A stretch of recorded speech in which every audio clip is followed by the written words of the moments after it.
Up till now we have seen the political causes of the French Revolution। अब हम लोग देखने की कोशिश कर रहे हैं कि फ्रांस की क्रांति के पीछे जो सोशल कॉजेस क्या थे और वो सोशल कॉजेस के कारण क्या फ्रांस की क्रांति जिम्मेदार थी। अब देखिएगा कि इन सब का मिक्सचर होता है, पॉलिटिकल, सोशल, इकोनॉमिक चीज़ों का।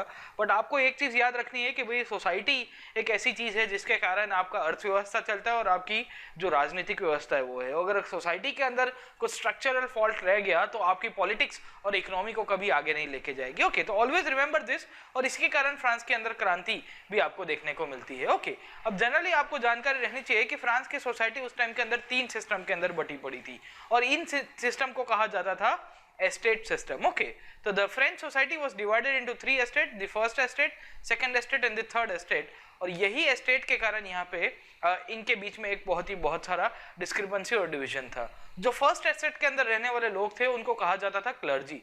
क्लर्जी मतलब जो आपका रिलीजियस क्लास जो है, जो आपका धर्म गुरु थे, जो धर्म के साथ रिलेटेड लोग थे, जो पादरी हुआ करते थे, जो प्रीस्ट हुआ करते थे, जो बिशप्स हुआ करते थे, उनका एक पूरा का पूरा वर्ग था और वो सबसे ऊपर के एस्टेट के अंदर रहता था। ओके, तो उसका क्लासिफिकेशन, वर्गीकरण कह सकते हैं कि जैसे इंडिया के अंदर आपको जानकारी होगी कि वर्ण व्यवस्था एक इस तरह की सिस्टम हुआ करती थी, उसी तरह की सोशल सिस्टम वहां पे हुआ करती थी। सोशियो इकोनॉमिक, पॉलिटिकल, इन सब का मिक्सचर था ये बेसिकली एस्टेट सिस्टम को हम लोग कहते हैं। सेकेंड एस्टेट के अंदर फ्रांस के अंदर जो नोबल्स हुआ करते थे, जो नोबिलिटी थी, जो एरिस्टोक्रेट्स हुआ करते थे, वो वहां पे उनका दबदबा हुआ करता था और वो उसके अंदर क्लासिफाई किए जाते थे। अब ये जो नोबल्स थे, एरिस्टोक्रेट्स थे, इनका एक अलग सा वर्ग था। और तीसरे अंदर के अंदर आपको जानकारी मिलती है कि जो फ्रांस का जो कॉमन मैन था, जो आम आदमी था फ्रांस का, वो आम आदमी यहाँ पे थर्ड एस्टेट के अंदर रहता था। एंड दिस कॉमन मैन और द आम आदमी ऑफ द फ्रांस, उसको बहुत सारे अन्याय होते थे और इसी के कारण ये जो एस्टेट सिस्टम था वो प्रिविलेज बेस्ड था। प्रिविलेज बेस्ड सोसाइटी, आपकी विशेषाधिकार वर्ग वाली समाज, और इसी के कारण बहुत सारे लोग बोलते हैं कि फ्रांस की क्रांति ये प्रिविलेज बेस्ड सिस्टम के कारण ही थी। ओके, हुई थी। अब देखने की बात करते हैं कि एक एक करके मैं आपको एस्टेट्स किस तरह से काम करते थे, किस तरह से इनका सिस्टम चलता था, वो आपको समझा देता हूँ। अब यहाँ पे देखिएगा, सबसे पहले आएगी हम लोग फर्स्ट एस्टेट। और फर्स्ट एस्टेट के अंदर मैंने आपको बताया कि जो लोग यहाँ पे रहते थे वो हुआ करते थे आपके बेसिकली क्लर्जी लोग। क्लर्जी मतलब जो रिलीजियस धर्म गुरु, श्री श्री पप्पू ददू 1008 जिनके आगे पीछे लगते रहते हैं, और वो बहुत सारे धर्म गुरु हुआ करते थे, पादरी लोग हुआ करते थे यूरोप के अंदर, फ्रांस के अंदर, और वो बेसिकली कैथोलिक रिलीजन और कैथोलिक चर्च के स्टेक होल्डर्स थे। ओके, अब मुद्दे की बात यहाँ पे आती थी कि इनको कोई भी एनलाइटनमेंट के जो आइडियाज है, एनलाइटनमेंट के आइडियाज जैसे मैंने आपको बताया, रिपब्लिकनिज्म, बोले एंड ऑफ मोनार्की, बोले मोनार्की को बंद कर दो। दूसरे और भी आइडियाज आए जैसे आपका सेपरेशन ऑफ पावर, और ये सब चीजें इनको पता नहीं चलता था। एनलाइटनमेंट से ही सेक्युलरिज्म के ऊपर बहुत सारे क्वेश्चन किए गए थे कि भाई चर्च का पावर और स्टेट के अंदर इंटरफियरेंस होना चाहिए कि नहीं होना चाहिए। तो लाजमी बात थी कि ये चर्च के जितने भी लोग थे वो लोग नहीं चाहते थे कि यहाँ पे ये एनलाइटनमेंट के आइडिया स्प्रेड हो, तो वो उसको दबाने की कोशिश किए जाते थे। ओके, इनकी पॉपुलेशन के आधार के ऊपर अगर आपको जानकारी मिलती है कि फ्रांस के अंदर उस टाइम के अंदर कुछ 26 मिलियन के आसपास टोटल पॉपुलेशन थी, and they used to constitute less than 1% of the total population at that time। तो 1% से भी कम इनकी पॉपुलेशन हुआ करती थी। Secondly, they used to control almost 15% of the resources। Now you see कि कोई एक ऐसा वर्ग कि 100 में से एक ही इंसान हो और वो 100 में से 15 रुपए एक पकड़ के बैठ गया हो, तो यहाँ पे आपको जानकारी मिलती है कि बहुत सारे आपकी जो इकोनॉमिक डिस्पैरिटी थी, वो इकोनॉमिक डिस्पैरिटी भी ये चर्च और उसके जो क्लर्जी लोग थे फर्स्ट एस्टेट वाले, उनके साथ हुआ करती थी। सेकेंडली, इनके लिए एक खास प्रिविलेज भी था भाई। वो प्रिविलेज कैसा कि भाई दे कैन नॉट और they are not suppose to pay the taxes. बोले वाह बढ़िया बात है, you control the maximum of the resources. बड़ी बड़ी इंस्टीट्यूशन चलाते थे, मिशनरी स्कूल चलाया करते थे, बड़े बड़े घोड़े के तबेला हुआ करते थे इनके पास, और एकदम एक सिस्टम चलाया करते, टैक्स नहीं लेते थे। ऊपर से इनको एक संस्थाएं चलाने के पीछे राजा उनको ग्रांट भी दिया करता था, तो इनको बहुत सारे प्रिविलेजेस मिलते थे। आज की तारीख में भी हम लोग देखते हैं कि बहुत सारे जो रिलीजियस प्रीचर्स हो गए उनको स्टेट सपोर्ट मिलता रहता है। ओके, तो उसी तरह से उस टाइम के अंदर भी राजा जो था, राजा इन लोगों को सपोर्ट किया करता था। एंड एज ए रिजल्ट ये जो पादरी हुआ करते थे, ये पादरी के पीछे एक स्पेशली टैक्स राइट्स भी इनको दिए गए थे। जैसे एक टैक्स राइट्स को बोलते हैं हम लोग टीथ। इसका मतलब ये है कि आपको अपनी 1/10 ऑफ द टोटल इनकम, आपकी 10% of the total annual income जो आप जो भी प्रोड्यूस कर रहे हो, खास करके जो पीजेंट कम्युनिटी थी, उनको बोला जाता था कि आपको चर्च को डोनेट करना है। बोले वाह बेटा, बढ़िया बात है ये तो फ्रांस के अंदर, कि भाई एक ऐसा वर्ग जो सबसे ऊपर बैठा है, एक तो ऊपर से उसको टैक्स देने का नहीं है 1 रुपया भी, और टैक्स कलेक्ट करने का उसको अधिकार दिया गया है। प्रिविलेजेस, और ऐसे प्रिविलेजेस और ऐसे अन्याय आपको जानकारी मिलती है कि ये लोग यहाँ पे बड़ी बड़ी जमीनें ओन किया करते थे, ये लोग कॉमन मैन के ऊपर टैक्स लगाया करते थे, जिसे मैंने आपको बताया थे।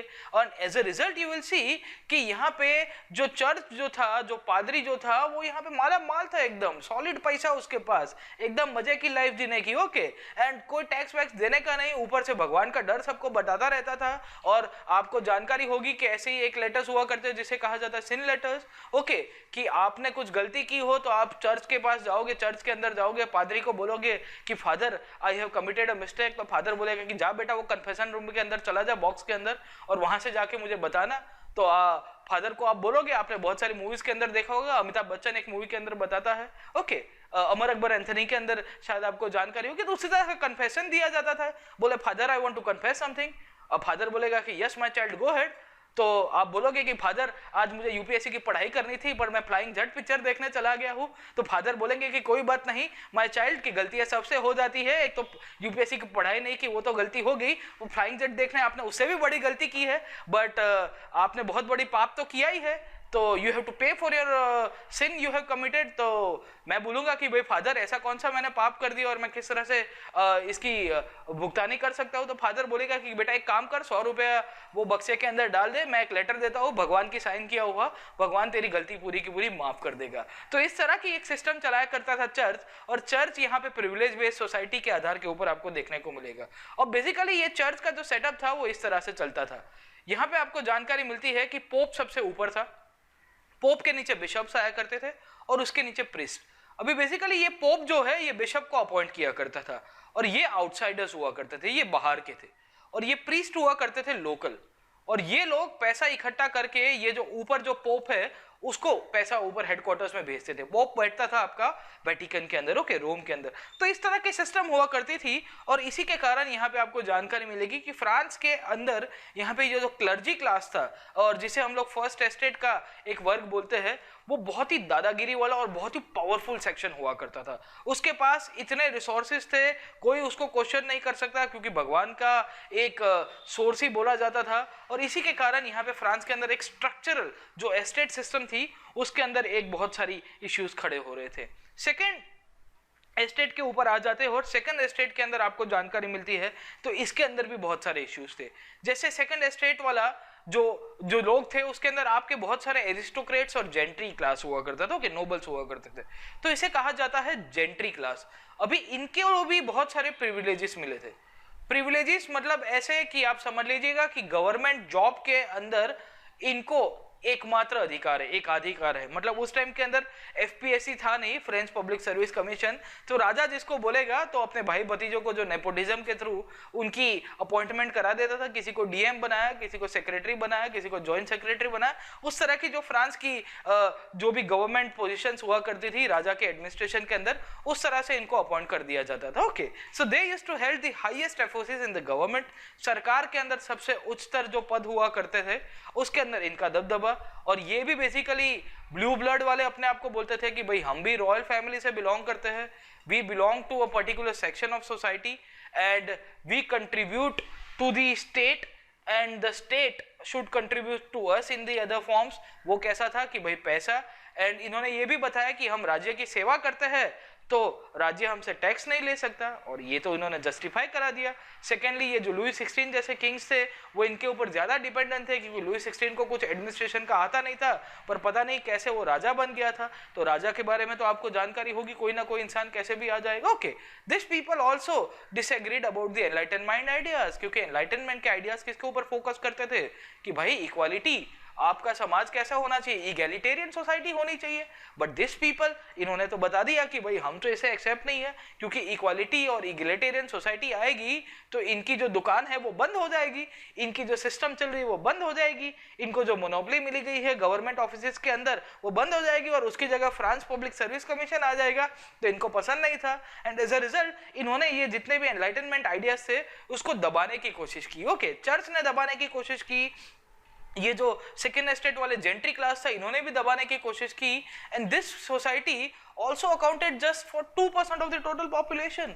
बोले 26 मिलियन में से 2% है एंड दे कंट्रोल ऑलमोस्ट 20% और more than 20% I would say, almost 25% के आसपास इनके पास रिसोर्सेज हुआ करते थे।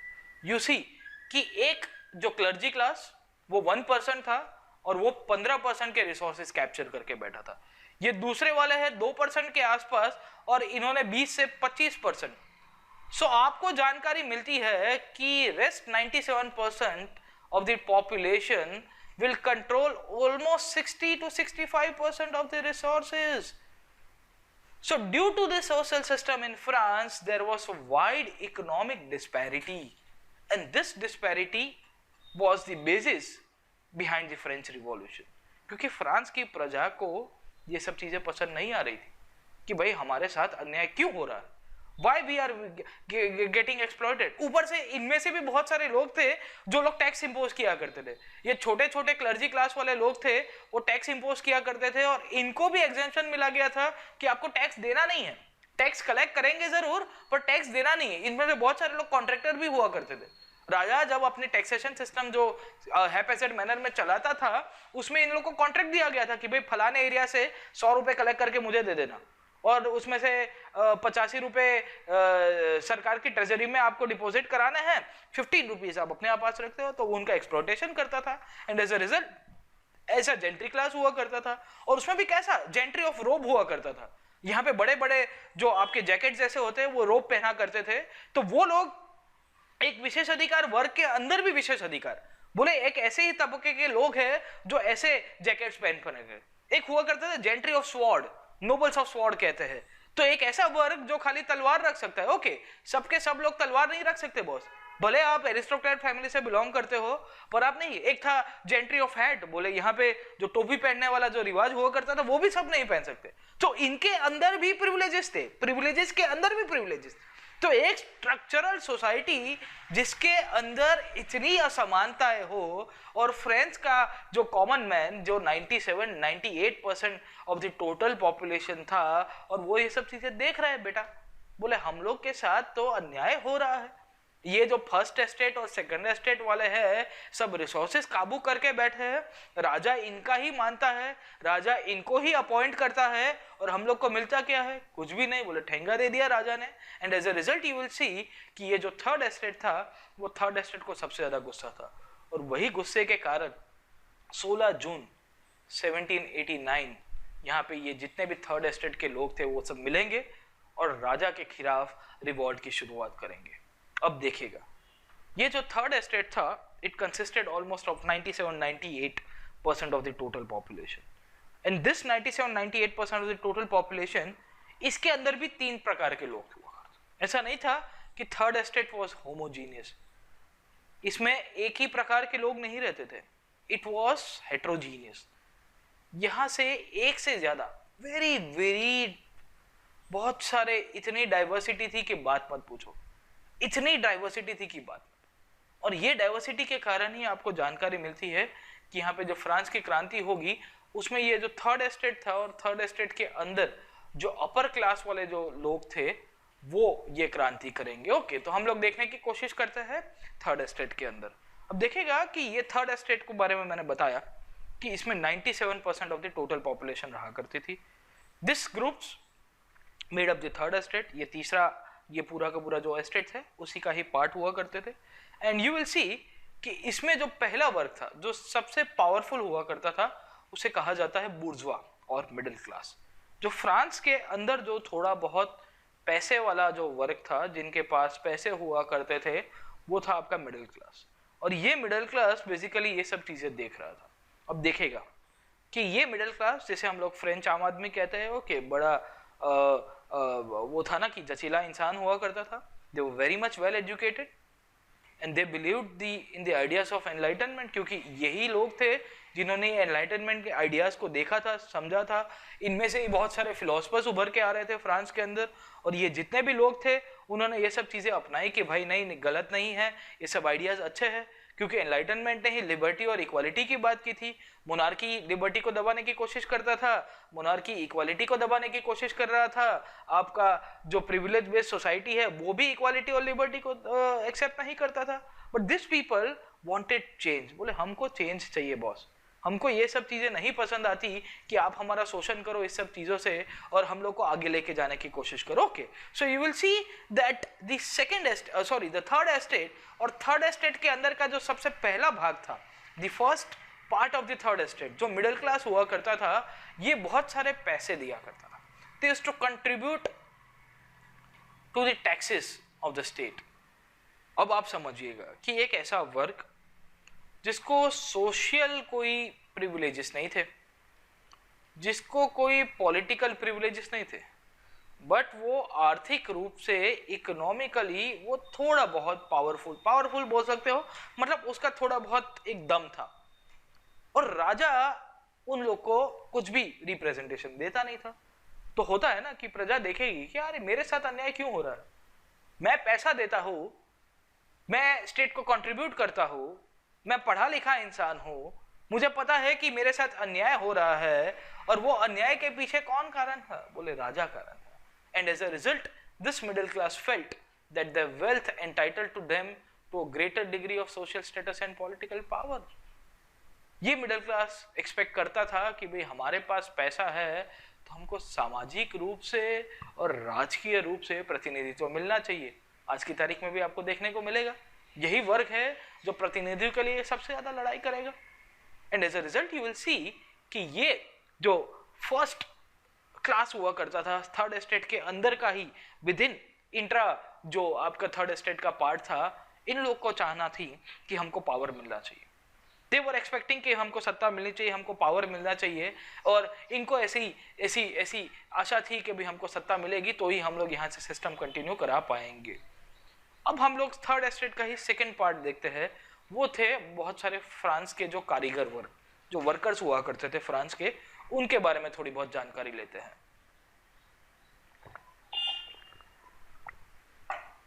मैंने आपको बताया कि ये जो वर्ग था वर्कर कम्युनिटी का, खास करके ये फ्रांस के शहरों में रहता था, और ये बेसिकली बहुत सारे छोटे मोटे व्यापारी भी थे, ट्रेड पीपल हुआ करते थे जो इंटरमीडियरी का काम करते थे, अप्रेंटिस थे जो ट्रेनिज हुआ करते थे, लेबर्स हुआ करते थे, और खास करके ये डोमेस्टिक सर्वेंट्स हुआ करते थे.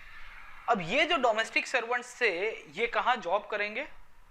इनको नौकरी कौन दे रहा होगा? इनको नौकरी दे रहा होगा वो जो सेकेंड एस्टेट और फर्स्ट एस्टेट के जो बड़े बड़े नागरिक हुआ करते थे, उनके घर पे ये लोग नौकरी करने जाते थे. और वो लोग देखते थे कि मेरा बॉस तो साला बहुत माल मत्ते में जी रहा है, बोले कैरम रमवानो, जूस पिवानो, मजानो लाइफ उन लोग के लिए है, मुझे तो एक छोटी सी काल कोठड़ी के अंदर बंद कर दिया है, पैसा भी देता नहीं है, 10-10, 12-12, 14-14, 16-16 घंटा काम कराता है और हम लोग को एक्सप्लॉइट कर रहा है. They were paid very low wages and they also paid high tax. बोले 10 रुपया घंटे के हिसाब से हमको चार्ज कर पैसा देते हो, उसमें से आप बोल रहे हो कि 5 रुपये हम लोग टैक्स दे दे. और ये फ्रांस का जो कॉमन मैन जो हुआ करता था, जो नीचे का वर्ग का लोग हुआ करता था, जो वर्कर्स हुआ करते थे, वो ये सब चीजें देख रहे थे. And this people were also politically, economically and socially deprived. इनके हाथ में भी कोई सत्ता नहीं थी बॉस. इनको राजकीय रूप से, सामाजिक रूप से और आर्थिक रूप से इनको कोई भी सत्ता नहीं मिली. And as a result they also felt being exploited. बोले हम लोग का शोषण हो रहा है, हम लोग को कुछ भी नहीं मिल रहा है, हम लोग को कोई अधिकार नहीं है. और ये लोग देख रहे थे क्योंकि ये शहरों में रहते थे. होता है ना कि गरीब वर्ग का इंसान अगर कोई भी शहर में रह रहा है तो बाजू वाले को देख के या आजू बाजू की जो समाज व्यवस्था होगी उसको देख के देखेगा तो सही, बोले वो बड़ी बड़ी गाड़ियों में घूम रहे हैं और मैं यहाँ पे साइकिल के ऊपर घूम रहा हूँ और मेरा शोषण किया जा रहा है इनके गाड़ियों वालों के द्वारा ही। ओके, होता है ना, कभी कभी इंसान को देखने को मिलता है, पर गांव में तो उसको समझ में नहीं आता होगा, बट सिटी में रह रहा होगा तो डेफिनेटली उसको समझ में आ रहा होगा। So you will see that this people of the second the third estate, और थर्ड एस्टेट के अंदर जो आपका जो दूसरा वर्ग हुआ करता था, जो वर्कर्स हुआ करते थे, जो कारीगर वर्ग हुआ करता था, उनके अंदर भी बहुत सारे गुस्सा था, और ये गुस्सा भी उनके लिए बहुत लाजमी था क्योंकि वो तीसरे एस्टेट से बिलोंग करते थे, और तीसरे एस्टेट के अंदर भी ये दूसरा भाग थे। अब थर्ड एस्टेट का जो फाइनल पार्ट हुआ करते थे वो थे आपके पीजेंट्स, और ये पीजेंट्स हुआ करते थे बेसिकली यहाँ पे, इनकी हालत बहुत खराब थी बॉस, बात मत पूछो इनकी हालत कैसे खराब थी। This people consisted almost 80% of the French population. किसान वर्ग था फ्रांस एट दैट टाइम, उस टाइम के अंदर फ्रांस के अंदर औद्योगिक क्रांति नहीं हुई थी। ओके, क्यों नहीं हुई थी वो हम बाद के क्लासेस के अंदर देखेंगे जब इंडस्ट्रियल रिवॉल्यूशन पढ़ने की कोशिश करेंगे तब। Okay, but this peasant used to consist of the 80% of the French population. 26 million के अंदर की टोटल 80% हुआ करती थी। ये लोग अपनी आधे से ज्यादा income, more than 50% of their income they used to contribute to the taxes. और टैक्सेस किसको? चर्च को देते थे, राजा को देते थे, और बीच में जो इंटरमीडियरी जो नोबल आया करता था उसको भी ये टैक्स देते। And you will see and you will realise कि इनके पास कुछ बचता ही नहीं था। ये तो इनकी तो हालत खराब थी बॉस। बोले खून चूस लोगे क्या हमरा? बोले हालत खराब कर दी है ये राज्य ने। और इनके हाथ में आपको देखने को मिलता है कि ये जो क्लर्जी और जो नोबल वर्ग जो था, फर्स्ट एंड सेकेंड एस्टेट वाले लोग थे, उनकी प्रिविलेज और स्पेशल ट्रीटमेंट देख के इनका खून खौल उठता था। बोले हमने क्या गुनाह किया है? हम राज्य को कमा के देते हैं, हम राज्य का बेस है, हम नहीं होते तो राज्य नहीं होता, और राज्य हम लोग को इतना शोषण कर रहा है। So as a result the French revolution और the French system was a nightmare for these people। इनके लिए एक बुरे सपने से कुछ भी नहीं था ज्यादा, सबसे खराब में खराब सपना इनके लिए यही था कि भाई ये सिस्टम था। और जब फ्रांस की क्रांति हुई तो इनको लगा कि भाई हमारे लिए वो सपना खत्म हो गया, हमारे लिए बहुत अच्छा काम। So you will see that the French revolution basically France के अंदर जो थर्ड एस्टेट था वो थर्ड एस्टेट ने किया। अब समझ लीजिएगा कि फ्रांस की सिस्टम, मैंने आपको बताया कि ये जो थर्ड एस्टेट जो है, ये थर्ड एस्टेट के अंदर आपके ऊपर हुआ करता था मिडिल क्लास। मिडिल क्लास के नीचे आया करते थे आपके पीजेंट्स, और इस साइड पे हुआ करते थे आपके वर्कर्स। फ्रांस की क्रांति कराने वाले जो लोग थे वो ये थे, this people were the one, the middle class was the one. इन्होंने इनके शोल्डर के ऊपर बंदूक रखी, पीजेंट्स के ऊपर और वर्कर के ऊपर, और इन्होंने रिवॉल्यूशन करा दिया। और रिवॉल्यूशन कराने के बाद इन्होंने इसको और इसको पावर नहीं दिया। बहुत ही स्मार्ट था मिडिल क्लास। अमेरिका के अंदर किया ना जैसे, वैसे ही हुआ। तो थर्ड एस्टेट वालों ने क्रांति जरूर की बॉस, क्योंकि उनको गुस्सा था, बट थर्ड एस्टेट का जो बिग बॉस हुआ करता था वो था मिडिल क्लास, बुर्जुआ क्लास, उन्होंने कुछ भी नहीं दिया इनको।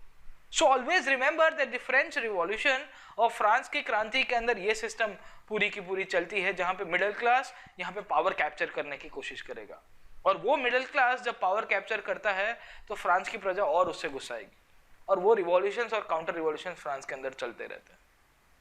सो I talked about the third estate, और थर्ड एस्टेट के अंदर जो अनफेयर टैक्सेशन सिस्टम था उसके बारे में मैंने आपको बताया कि किस तरह से सिस्टम चलती थी। They paid no tax, this people also paid no tax, but this people paid the maximum of the taxes. They were very wealthy, they were also very wealthy, they were poor but paid lot of tax. आज की तारीख में हम किसानों से tax लेते हैं India के अंदर? नहीं लेंगे। The reason behind that is this only, because we are a welfare state. At that time the state was not welfare, the French state was despotic. बोले शोषण करना है, मुझे जो सही लगता है वो मैं करूंगा, और राजा तो इनके ऊपर डिपेंडेंट था for the consolidation of the rule. बोले चर्च वाले हैं, नोबल्स थे, तो उनको कैसे करेगा? ओके, सो फर्स्ट एस्टेट मैंने आपको बता दिया ऑलरेडी कि कौन कौन लोग वहां से बिलोंग करते थे। The first estate belong, second estate के अंदर आपके फर्स्ट के अंदर रोमन कैथलिक, सेकंड के अंदर नोबल्स और थर्ड स्टेट के अंदर बुर्जुआ, सिटी वर्कर्स एंड पीजेंट्स, और इनका शोषण बहुत ही हो रहा था। अभी तक हमने फ्रांस के अंदर पॉलिटिकल और सोशल चीज़ें देख ली है। अब हम लोग देखते हैं कि फ्रांस के अंदर जो कल्चरल कॉजेस और कल्चरल के अंदर जो आइडियोलॉजिकल कॉजेज क्या जिम्मेदार थे फ्रांस की क्रांति के अंदर, तो आपको इसकी थोड़ी बहुत जानकारी रहनी चाहिए। बेसिकली ये जो था, ये कल्चरल के अंदर मैंने आपको बताया आइडियोलॉजिकल जो चेंजेस हो रहे थे वो सबसे ज़्यादा इंपॉर्टेंट थे, क्योंकि अगर ये नहीं आते तो इन्होंने सोसाइटी, पॉलिटी और इकोनॉमी के ऊपर क्वेश्चन नहीं किया होता। ओके, तो हर एक चीज़ आपको जानकारी रहनी चाहिए कि सोशल, पॉलिटिकल एंड इकोनॉमिकल जो भी सिस्टम्स आ रही है, जो भी सिस्टम्स एग्जिस्टेंस के अंदर है, उसके ऊपर कोई प्रश्न करेगा तो वो है आपकी आइडियोलॉजी। और आइडियोलॉजी के अंदर मैंने आपको बताया कि आपको जानकारी रहनी चाहिए कि बहुत सारे फिलोसफर्स उस टाइम के उभर के अंदर आए थे और उनका क्या कंट्रीब्यूशन था, और ये फिलोसफर्स उभर के इसके पीछे जो एनलाइटनमेंट की जो विचारधारा थी, क्या इसने बहुत बड़ा रोल प्ले किया है फ्रांस की क्रांति के अंदर? तो एक एक करके हम लोग जानने की कोशिश करते हैं। मैंने आपको बताया पहले भी कि 18th century used to be the age of reason. लोग प्रश्न किया करते थे कि क्यों ऐसा, क्यों ऐसा, ऐसा क्यों नहीं, और ये प्रश्न बेसिकली आर्थिक, सामाजिक, राजकीय रूप से और धार्मिक रूप से भी किए जाते थे। कि जैसे चर्च के ऊपर क्वेश्चन उठाया किसी ने कि भाई चर्च क्यों इस तरह से अपना सिस्टम चलाता रहता है, क्यों चर्च क्यों एब्सोल्यूट हो गया है, क्यों पादरी बोलेगा क्या वही सही है, कोई और इंसान बोलता है कि मेरा ईमान, मेरा आइन, मेरा जो धर्म है, मैं अपने हिसाब से अंतरात्मा से जो मुझे फॉलो करना है वो कर सकता हो। ओके, तो बेसिकली बहुत सारे लोगों ने क्वेश्चन किया, उसमें से बहुत सारे लोगों ने ये भी क्वेश्चन किया कि भाई फ्रांस के अंदर जो सोशल सिस्टम है वो बहुत बड़ा दूषण है। बोले क्यों? क्योंकि उसके कारण कॉमन मैन को रिप्रेजेंटेशन नहीं मिल रही है। कॉमन मैन को लगता है कि भाई मेरा शोषण हो रहा है, क्योंकि इसके पीछे ये जो सामाजिक व्यवस्था है, उसी में से ही बहुत सारे फिलोसफर्स आए और ये फिलोसफर्स ने बेसिकली फ्रेंच पीपल को बहुत सारा समझाने की कोशिश की। एक फिलोसफर हुआ करते थे मॉन्टेस्क, और मॉन्टेस्क ने एक किताब लिखी थी जिसका नाम था स्पिरिट ऑफ लॉस। ये स्पिरिट ऑफ लॉस के अंदर मॉन्टेस्क बहुत सारी चीज़ें एक्सप्लेन कराने की कोशिश करेंगे किताब के अंदर। और फ्रांस के अंदर बहुत सारी जो प्रिविलेज बेस्ड सोशल सिस्टम हुआ करती थी उसको मॉन्टेस्क ने एक्सपोज करा दिया कि भाई फ्रांस की प्रजा को जो तकलीफ हो रही है और फ्रांस की प्रजा की जो हालत है उसके पीछे का कारण क्या है। बोले ये विशेष अधिकार वाली जो समाज व्यवस्था है, वो विशेष अधिकार वाली समाज व्यवस्था ही फ्रांस की पब्लिक के कारण है। Okay, he also identified the absolute monarchy and he also attacked this कि भाई यहाँ पे जो राजा है वो राजा ने जुडिशियरी, एग्जीक्यूटिव और लेजिस्लेटिव ये तीनों के तीनों पावर को कैप्चर कर दिया है, और इसी के कारण बहुत सारे फ्रांस के अंदर जो सिस्टम थी वो तकलीफ में आ रही थी। और ही ऑल्सो इसने आइडेंटिफाई किया है। इसने एक किताब लिखी थी बुक ऑफ लॉज, और बुक ऑफ लॉज के तहत ही ये आइडेंटिफाई कराने की कोशिश करेंगे कि यहाँ पे पावर को सेपरेट करना चाहिए। He criticise the existing laws, और इसके कारण इन्होंने किताब लिखी, और किताब के अंदर इन्होंने सेपरेशन ऑफ पावर दिया कि भाई एग्जीक्यूटिव, लेजिस्लेटिव, एग्जीक्यूटिव और judiciary, the power should not be confined into the hands of one individual and we should have checks and balances. तो आधुनिक दुनिया के अंदर जो आप सोसाइटी देख रहे हो, जो पॉलिटिकल सिस्टम देख रहे हो, वो सिस्टम के अंदर जो सेपरेशन ऑफ पावर का जो आइडिया है वो किसने दिया था? मॉन्टेस्क ने। तो मॉन्टेस्क ने फ्रांस की प्रजा को हाईलाइट कराया कि भाई साहब आपके यहाँ पे जो राजा बैठा है वो राजा है, सबकी सिस्टम को कंट्रोल करके बैठा है, और अगर प्रजा को कुछ करना है तो अगर वो प्रजा जो सिस्टम को नहीं लाएगी तो उसमें जुडिशियरी, एग्जीक्यूटिव और लेजिस्लेटिव के जो पावर्स है उसको एक हाथ के अंदर ना दिया जाए। सेकेंडली एक और फिलोसफर है जिसका नाम था वोल्टेयर, और वोल्टेयर भी यहाँ पे बहुत सारे चेंजेस लाने की कोशिश करेंगे। वोल्टेयर यहाँ पे देखते हैं कि उन्होंने फ्रांस की सोसाइटी के ऊपर प्रश्न किया, और फ्रांस की सोसाइटी के अंदर प्रश्न करते इन्होंने यहाँ पे एक किताब लिखी जिसका नाम था द एज ऑफ लुई 14। और वोल्टेयर बताते हैं कि यहाँ पे जो चर्च है वो चर्च यहाँ पे सबसे बड़ा जो खेल खेल रहा है वो चर्च ही खेल रहा है। और चर्च बेसिकली क्या करता था, मैंने आपको बताया कि चर्च को कुछ पैसा देना नहीं था, चर्च ऊपर से इन लोग से पैसे लेता था, चर्च इन लोग का शोषण करता था। और वोल्टेयर भी बहुत सारे एक लिबरल थॉट और लिबर्टी के बहुत बड़े बोल सकते हैं कि आप आइडियोलॉग थे, क्योंकि ये बताते हैं कि I do not agree I do not agree of what you speak but I fight to my death your right to speak. बोले I disapprove of what you speak, बोले मैं आपसे सहमत नहीं हूँ कि आप क्या बोल रहे हो, कि आप जो चीज़ बोल रहे हो वो पॉइंट के ऊपर सहमत नहीं हूँ, बट इसका मतलब ये नहीं कि मैं आपके बोलने के अधिकार के ऊपर सहमत नहीं हूँ। मैं इतनी आपकी व्याख्यान करूंगा कि भाई कुछ भी हो जाए आपको बोलने का अधिकार तो रहना चाहिए।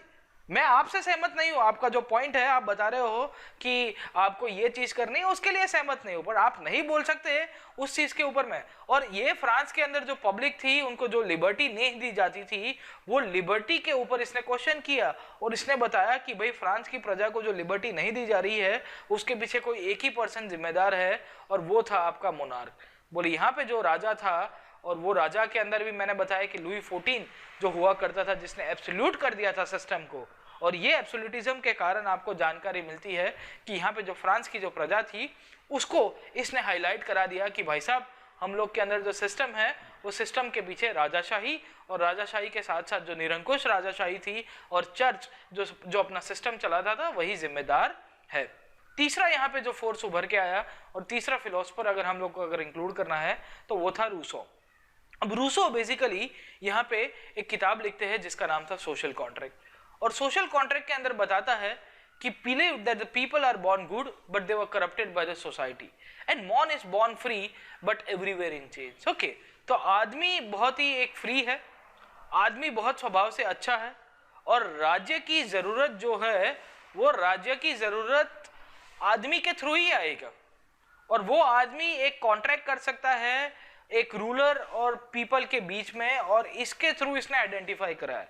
तो फ्री थिंकर थे, फ्री थिंकर के साथ साथ यहाँ पे इन्होंने ये सब चीजें आइडेंटिफाई कराई कि भाई इंसान बहुत ही अच्छा है और राजा की जरूरत नहीं है, अगर प्रजा में से कोई इंसान उसका रूलर बन जाएगा और उनके बीच में कॉन्ट्रैक्ट हो जाता है, और कॉन्ट्रैक्ट के कारण एक सिस्टम और एक सामाजिक और राजकीय व्यवस्था बना सकते हैं। ओके, तो जितने भी फिलोसफर्स थे ये फिलोसफर्स ने बहुत अच्छा काम किया है। बेसिकली ये फिलोसफर्स ने दो प्रकार का काम किया है, एक तो है प्री रिवॉल्यूशन और दूसरा है पोस्ट रिवॉल्यूशन।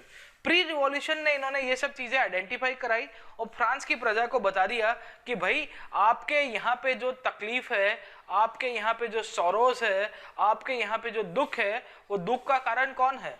बोले वो दुख का कारण आपका राजा है और आपकी चर्च है। बोले वो सिस्टम को बंद कर दो। So they acted like Buddha. मैंने बताया ना कि बुद्ध क्या बताते थे, the world is full of sorrows. बोले वर्ल्ड क्यों फुल ऑफ सॉरोज है? क्योंकि आपका desire is the root cause of sorrows, and to get rid of this desire you need to follow the eightfold path. बोले अष्ट मार्गीय जो रास्ता है वो आपको फॉलो करना पड़ेगा। तो उस तरह से ये फ्रेंच रिवॉल्यूशन के पहले जो बैकग्राउंड के अंदर ये फिलोसफर थे और ये जो आइडियाज लेके आए हैं फ्रांस की प्रजा के अंदर, उन्होंने ये सब रखा। बोले आपके दुख का कारण आपकी राजाशाही और आपकी चर्च की सिस्टम है, आपकी रिलीजियस सिस्टम है, अगर आप इनको हटा दोगे तो आपका बहुत फायदा मिलेगा। तो रोल ऑफ फिलोसफर जो है इनका बहुत ही बड़ा योगदान है। फ्रांस की क्रांति हो, इवन अमेरिका की क्रांति के अंदर भी ये आइडियोलॉजिकल फैक्टर मैंने आपको पिछले क्लासेस के अंदर करा दिया था। Okay, so always remember even post revolution भी ये जितने भी आपके फिलोसफर है इनका भी उतना ही कंट्रीब्यूशन है, क्योंकि पोस्ट रिवॉल्यूशन जो कॉन्स्टिट्यूशन मेकिंग का प्रोसेस चलता है, ये कॉन्स्टिट्यूशन मेकिंग के प्रोसेस के अंतर्गत आपको जानकारी मिलेगी कि इनका बहुत बड़ा काम था। क्योंकि कॉन्स्टिट्यूशन बनाना ये मैगी बनाने वाला तो काम नहीं है कि भाई गर्म पानी में डाला, मसाला डाल दिया, एकदम hot and very tasty Maggi आपकी मसाला वाली हो गई। ओके, क्योंकि उसके पीछे विचार लगते हैं, विचार के अंदर कौन सा सिस्टम लगेगी। तो ये फिलोसफर्स ने फ्रेंच कॉन्स्टिट्यूशन के अंदर भी बहुत ही बड़ा योगदान किया है। ओके, तो ये कंटिन्यूअसली प्रोसेस रहा है। इनका आइडियोलॉजिकल फैक्टर आज की तारीख के अंदर आपको दुनिया के अंदर देखने को मिलता रहेगा। यही फिलोसफर्स और आइडियोलॉग्स हुआ करते थे। ओके, तो ये जो कल्चरल कॉजेस के अंदर मैंने आपको बताया आइडियोलॉजिकल क्लॉसेस इतने ही इंपॉर्टेंट थे। सेकेंडली, यही आइडियोलॉजिकल क्लॉसेस के कारण अगर कहीं ना कहीं से क्वेश्चन आता है कि क्या अमेरिकी क्रांति फ्रांस की क्रांति के पीछे जिम्मेदार थी। मैंने शायद आपको अमेरिकन रिवॉल्यूशन के आउटकम्स के अंदर पढ़ाया था कि भाई फ्रांस का राजा अपनी एक आर्मी भेजेगा नहीं भेजेगा, क्योंकि ब्रिटेन उसका कट्टर शत्रु, उसका एनिमी था, बहुत ही बड़ा फंडामेंटल एनिमी बोलता था उसको। तो बोले इसके साथ तो मेरी 36 का आंकड़ा है, एंड एज ए रिजल्ट वो यहाँ पे एक जेंटलमैन को भेजेगा जिसका नाम था जनरल लफायट, अमेरिका के अंदर फ्रांस का राजा लुई 16। और ये लुई 16 जब लफायट को भेजेगा तो लफायट जनरल वॉशिंगटन जो अमेरिका के रिवॉल्यूशनरी हुआ करते थे, क्रांतिकारी लीडर, उनके साथ शोल्डर टू शोल्डर रख के फाइट करते हैं। बोले मारेंगे और अंग्रेजों को खदेड़ देंगे और ये ना वो फराना। ओके, अब होगा ये कि जब ये जनरल लफायट वापिस आएंगे तो वो फ्रांस की क्रांति के अंदर बहुत बड़ा योगदान करेंगे, क्योंकि this general Lafayette who came to America in 1777 and fought alongside the American people for the cause of independence, this General Lafayette carries the idea of liberty equality and other republic ideas which emerged in America at that time. और America के अंदर जब वो आए, America से जब वापस आए तो बहुत ही खुश होके आए, बोले वाह वाह वाह, अमेरिकन ने एक देश बना दिया, राजा को शिकस्त देके उसको परस्त करके एक देश बनाया और सब इकट्ठे हो गए। और जैसे फ्रांस के अंदर आया, फ्रांस के अंदर देखा कि भाई यहाँ तो कोई इक्वालिटी नहीं है, यहाँ तो एब्सोल्यूटिज्म है। और जब फ्रांस की प्रजा बस्टाइल के फोर्ट के ऊपर अटैक करेगी तो उसके बाद आपको जानकारी मिलती है कि ये जनरल लफायट फ्रांस की प्रजा की फेवर में चले जाएंगे। सो यू विल सी कि आइडियोलॉजिकली अमेरिकन रिवॉल्यूशन ने बहुत बड़ा रोल प्ले किया है। सेकेंडली फाइनेंशियली भी किया है, क्योंकि अमेरिका के अंदर जब राजा अपनी सेना भेजेगा तो राजा को पैसा तो खर्च करना ही है, पर पैसा खर्च कब करेगा? जब राजा के पास रेवेन्यू होगा बॉस। अब राजा के पास रेवेन्यू नहीं है तो पैसा कहां खर्च करेगा? और इसके कारण यहाँ पे फ्रांस के अंदर बहुत ही बड़े फाइनेंशियल क्राइसिस हो जाते हैं। और 1776 से लेके 1789 के बीच में बहुत बड़ी घटनाएं हुई, उसी के कारण फ्रांस की क्रांति हुई। और एक एक करके मैं आपको वही समझाने की कोशिश कर रहा हूं। सो अभी तक हमने फ्रांस के अंदर जो सोशल, कल्चरल, आइडियोलॉजिकल, पॉलिटिकल कारण देख लिए हैं। अब आखिरी कारण की तरफ जाते हैं, वो है आपके economic causes behind the French revolution. अब देखेगा कि फ्रांस की क्रांति के पीछे जो आर्थिक कारण थे, वो आर्थिक कारण क्या इसके पीछे जिम्मेदार थे? अब याद रखेगा कि इकोनॉमिक कॉजेस के पीछे जो इकोनॉमी चलाने वाला राजा जो सिस्टम हुआ करती थी वो थी मोनार्की। और मोनार्की मैंने आपको खास करके बताया कि एक तो मर्केंटलिज्म को फॉलो कराती रहती है। सेकेंडली आपको यह भी जानकारी रहनी चाहिए कि राजा जो था यहाँ पे फ्रांस का कुछ अलग हुआ करता था। और ये फ्रांस का राजा बेसिकली जैसे लुई 14 हुआ करता था, लुई 15 हुआ करता था, लुई 16 हुआ करता था, ये क्या बताता था? बोले I am the state and my word is the law. तलवार राजा की चलती रहती थी, और जब राजा की तलवार चलेगी तो युद्ध होगा, और युद्ध के लिए पैसा चाहिए। पैसा नहीं होगा तो आप कितना देर तक वॉर कर पाओगे, कितना देर तक युद्ध कर पाओगे? कहा जाता है कि ऑलमोस्ट 3/4 ऑफ द एक्सपेंस जो फ्रांस का होता था वो डिफेंस के अंदर और युद्ध के अंदर चला जाता। The French state did not had a steady revenue. पैसा नहीं आता था, क्योंकि किसान वर्ग जो फार्मर हुआ करते थे तो पैसा इनको कमा के देते थे, उनके पास कितना आएगा बॉस, कितना प्रोड्यूस कर पाएंगे? So as a result you will see कि this French king who is to send his army to war, और इसी के कारण जब कंटिन्यूएशन होता तो लुई 16 क्या करता है? अमेरिका के अंदर अपनी सेना भेज देगा, बोले लड़ो अंग्रेज से। और इसके कारण लुई 16 को जो फाइनेंशियल क्राइसिस थे, वो फाइनेंशियल क्राइसिस आएंगे कि नहीं आएंगे? And as a result you will realise कि अमेरिका के अंदर सेना भेजना या राजा की जो वॉर वाली जो पॉलिसी थी उसके अंदर क्वेश्चन एक ही आता था, पैसा कहाँ से आएगा, पैसा कौन देगा? पैसा कंट्रीब्यूट करने वाला एक ही सेक्शन था, वो था थर्ड एस्टेट। और थर्ड एस्टेट के अंदर जो किसानों की हालत थी वो तो और खराब थी। किसान बोलेंगे कि हमारे पास पैसा ही नहीं बचा है, बोले कपड़े बचे, लेके जाना है तो ये भी लेके जाओ।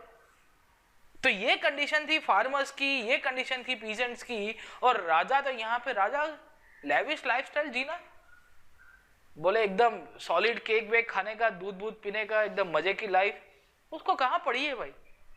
अगर एक एक एक एक विजनरी किंग होता तो एक विजनरी किंग क्या करता कि भाई मेरी स्टेट की रेवेन्यू मॉडल को मैं स्ट्रीमलाइन करके यूनिफॉर्म कर देता हूं, मैं जो टैक्सेशन पॉलिसी है मेरे स्टेट की उसको यूनिफाइम करूंगा, लीगल सिस्टम को।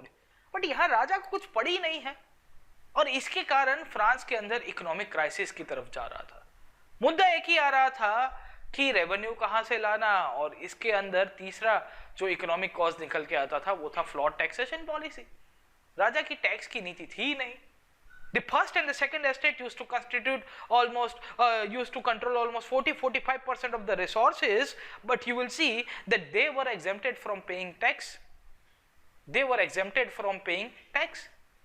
Wealth tax जो देना था वो नहीं दे पा रहे थे, और इनको तो बहुत बड़ा फायदा हो गया। बोले पैसा सबसे ज्यादा इनके पास कंट्रोल में है, 3% of the population controls 40% of the resources, and 97-98% of the population controls रफली your 60-65% of the resources.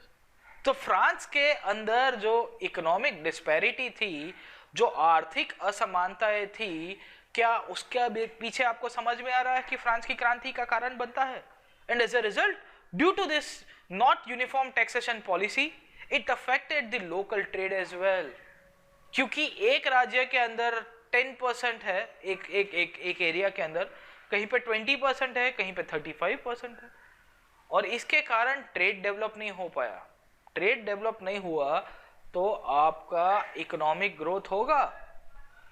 You do think that the economic growth will take place? No, होगा ही नहीं। इकोनॉमिक ग्रोथ नहीं होगा तो राजा को कंट्रीब्यूट कौन करेगा? बॉस टैक्स के फॉर्म के अंदर।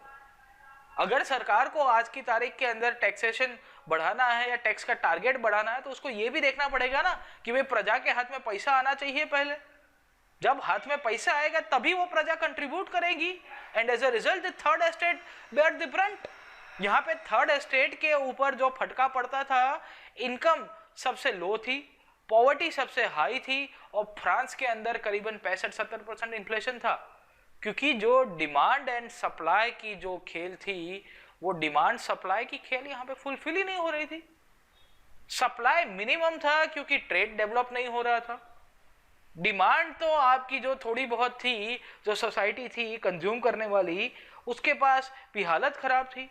And as a result you will see कि इन्फ्लेशन हो रहा है, और ये इन्फ्लेशन के कारण फ्रांस के अंदर बहुत सारे ब्रेड राइट्स होते थे। मतलब ब्रेड के टुकड़ों के लिए लोग झगड़ पड़ते थे और मारा मारी करते थे फ्रांस के अंदर, पेरिस की स्ट्रीट्स के अंदर ही। So occurrences of bread riots used to take place from 1770s onwards. उस तरह से बोला जाता है 1770 के आसपास से ही फ्रांस के अंदर ये ब्रेड राइट्स होते थे। और इसी के कारण फ्रांस की जो आर्थिक व्यवस्था थी, वो आर्थिक व्यवस्था फ्रांस के लिए अच्छी नहीं थी। और उसके पीछे जिम्मेदार कौन था? बोले राजा। The social factors, increasing of poverty, contributed by this thing that the wages were very bad, and as a result you will realize that the absolute monarchy, the social class where the industry का development नहीं होना, feudal आपका जो class था उसके ऊपर यहाँ पे शोषण करना, गवर्नमेंट की डेप्ट, यहाँ पे राजा ने नोबल्स के ऊपर टैक्स लगाने की कोशिश की, थर्ड एस्टेट के ऊपर जो बर्डन लगता है, अमेरिका का जो इन्फ्लुएंस है, साथों साथ जो नए आइडियाज़ है, वो पॉलिटिकल, सोशल, इकोनॉमिक और इंटेलेक्चुअल कॉजेस के कारण आपको जानकारी मिलेगी कि फ्रांस के अंदर क्रांति हुई। You will realise that socio culturally, politically, economically the French state had structural problem, and this structural problem had large grievances among the masses। और ये masses आपको जानकारी मिलती है कि फ्रांस की प्रजा और राजा के बीच में एक संघर्ष के रूप में देखा जाएगा। From 1780s you will realize कि यहाँ बहुत सारे इवेंट्स होते हैं, और ये इवेंट्स के कारण ही करीबन 7-8 साल का समय, और इसी के कारण फ्रांस के अंदर रिवॉल्यूशन हो गया। ओके।